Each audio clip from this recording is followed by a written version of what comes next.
Okay, so creating the patent. So the website you're going to go to is USPTO. That's the website that you're going to go to if you want to actually file your own patent. So it's two different ones, right? The first one is called a provisional patent. The second one is called a non-provisional patent. So they both can pretty much do the exact same thing, but it all depends on exactly what are you going to do with this patent. Like, they have two separate meanings, and in some cases, you know, they're better than the other in some cases, right? So like with the non-provisional patent, this is considered like your full patent. Like, it's a full-blown patent. Like, you have it in the system and it's yours, right? And you pretty much have the right to your own patent, and patent attorneys pretty much approve it and said, you know what, this is a pass, you have this as your property.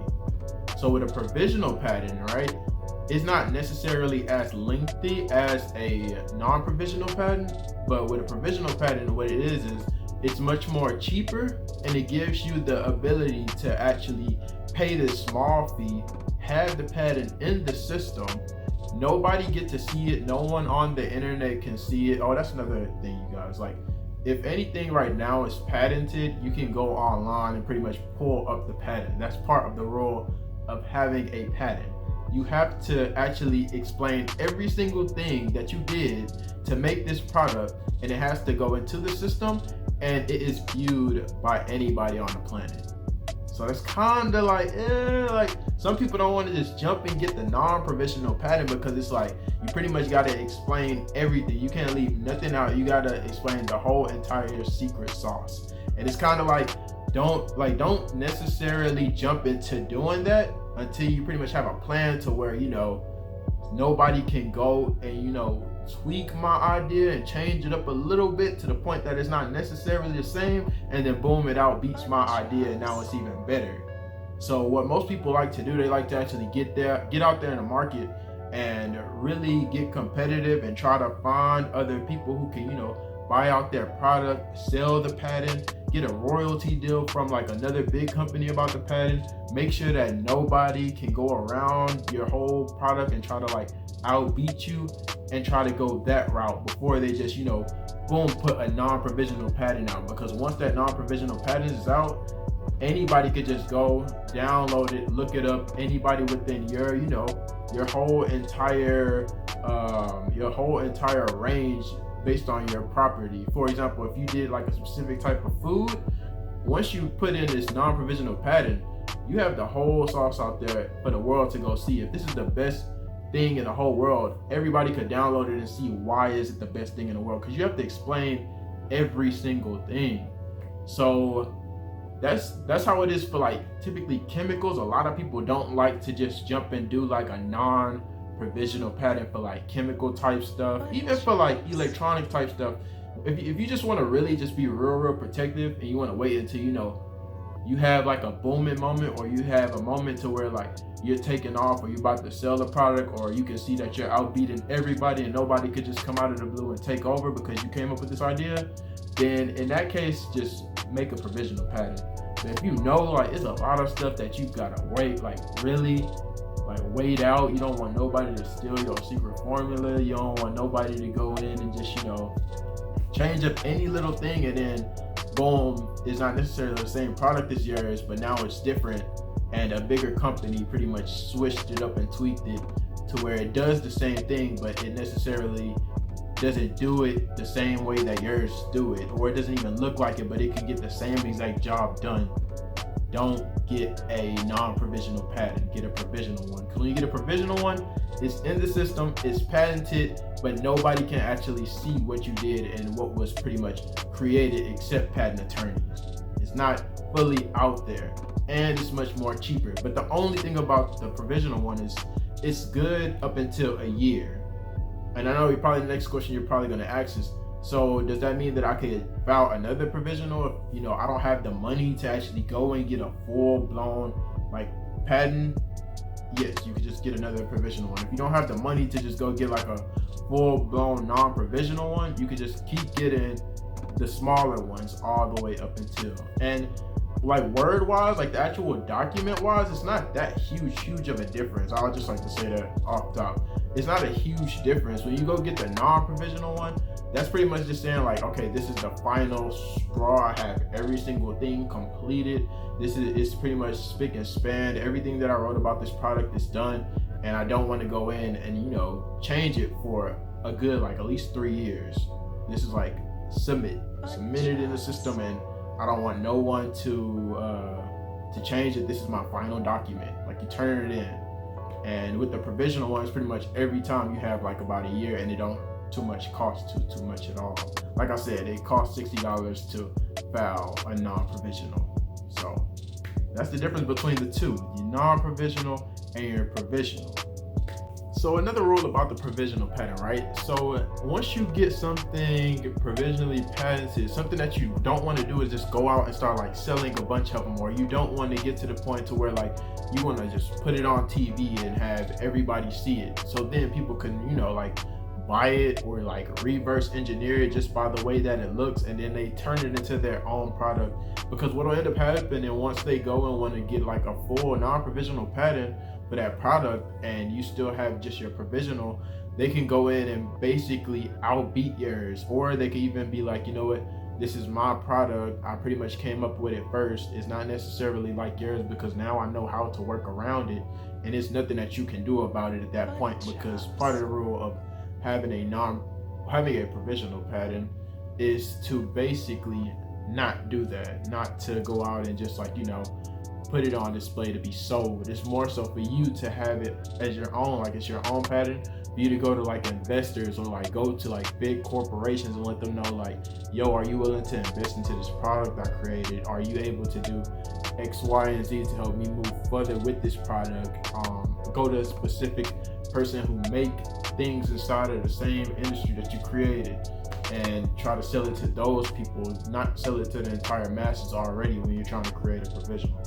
So once you go in and actually decide to write your patent up, and you really want to know like, dang, like what do I do to make my patent look good? Like what's something that really just stands out when I write it? Like what do they look for first? You know, they say put pictures, they say have words, but like what do they really look at? So the best thing to do is make sure that you have like legit pictures, like legit doodles, legit drawings. You can literally draw it out if you want to feel like a good drawer, so you know you have some artistic abilities. Or, you know, if you have a friend who could go in and actually, you know, draw everything out and make it look really nice, definitely go talk to that friend and make sure they knock out these pictures, because patent attorneys love pictures. It's super easy for them to go in and differentiate your product versus what's already in the system.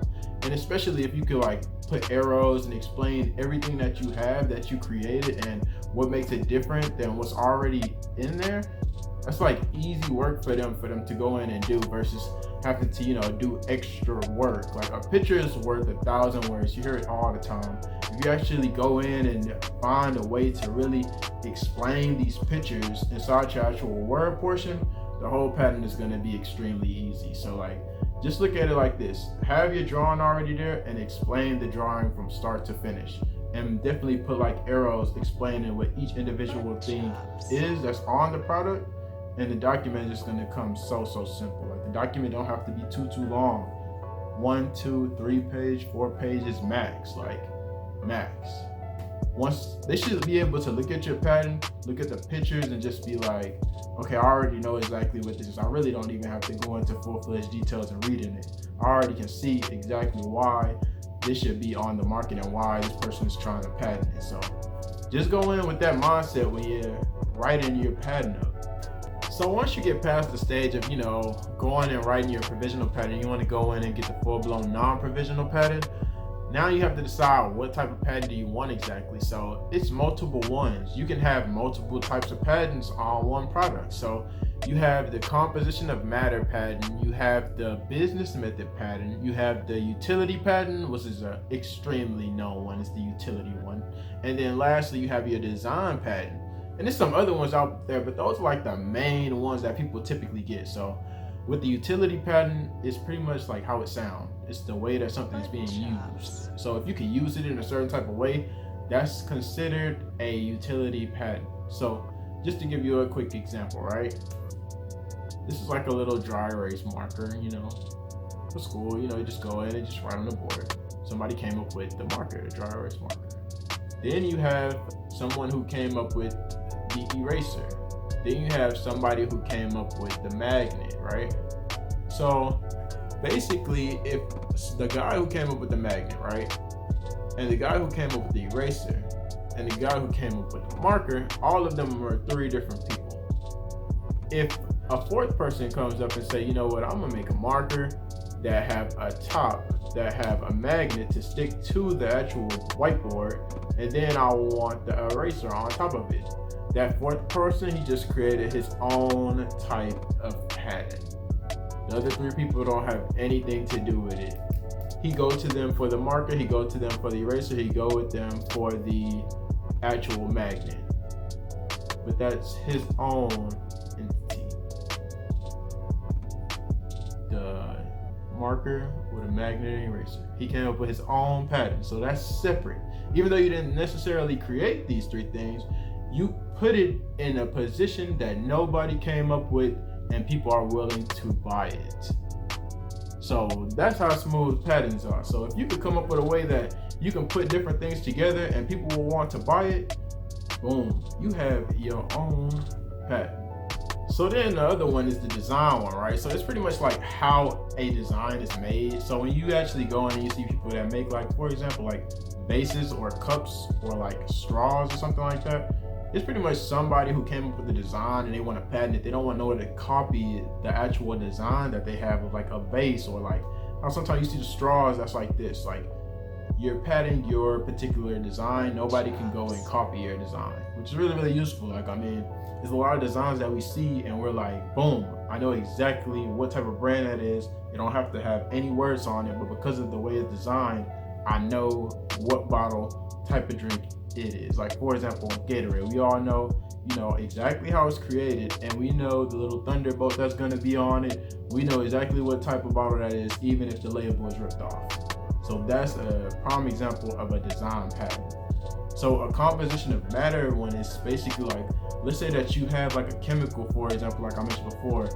Let's say you have like a certain type of, you know, perfume or something like that, and you don't want anybody to basically go in and copy the exact type of style of the perfume, and or something like that is considered like a composition of matter. Or let's just say, you know, you are able to go outside and you discover it once you got in your go-kart. If you got pickle juice and you took the pickle juice and you put it inside of your go-kart, all of a sudden you can drive for 6 months straight, right? Let's just say hypothetically that happens, you can patent that. Like, I came up with the idea to pick pickle juice inside of a go-kart and it's able to drive and go all day long. That's considered a composition of matter patent.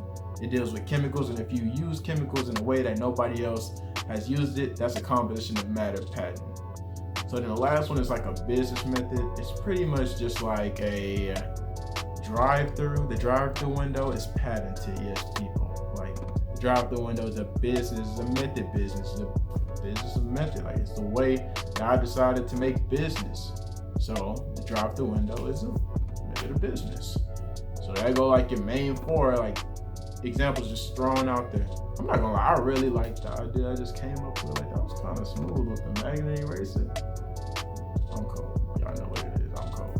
So that concludes the basics of the patent of me just pretty much just giving everybody like an overview of exactly what to do. I'm gonna go like in details more of like each individual thing, but definitely if you have a patent, write everything down, put everything documented, definitely put it on a hard drive, a flash drive, have it saved, have a signature by everything, have like an inner circle to let you know, hey, I've been working on this in case anybody come out of the blue and copy it or steal it or anything like that. Definitely have your inner circle, definitely have documentations, notes, signatures, all of that good stuff to pretty much back up your whole entire idea. And that's pretty much it, man. It's Dre the Plug. Let me know what y'all think about this video. Go down in the comments below. Let me know what y'all think. Don't forget to comment, like, and subscribe. And that's pretty much it, man.